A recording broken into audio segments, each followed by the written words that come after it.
New at 10, high school seniors are learning how much words matter after one student submitted a controversial senior quote in Grovetown High School's yearbook. The quote included Jesus, and the community is in uproar about it.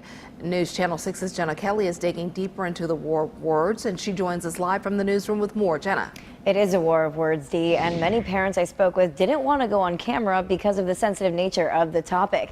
Some say this violates the student's First Amendment rights, but others feel he should have been censored. Can't believe he did it in the yearbook.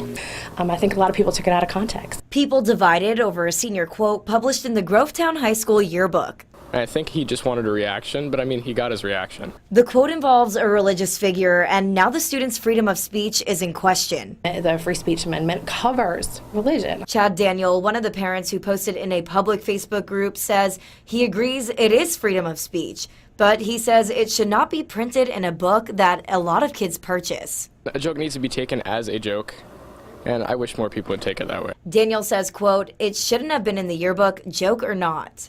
The school, they have an editorial staff, they have a yearbook staff, and I don't think they saw that as being something that was like saying he didn't agree with Christians or was a hit towards Christians at his school. Columbia County Schools says they try to have quotes appropriate for school yearbooks. While each school has its own plan for the layout, the topic of removing quotes is now being discussed.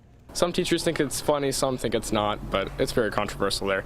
Some people say it's a generation thing and morality is lost on kids, but others say life goes on. Young people this day and time just don't have the guidance that we had. Times are different. You know, there's a lot more accepting, and I think we have to accept things as little jokes, because if we don't, we can't say anything. Columbia County Schools did not want to talk on camera, but they say the principals are coming together to figure out how to overcome the challenge of letting students pick their senior quotes.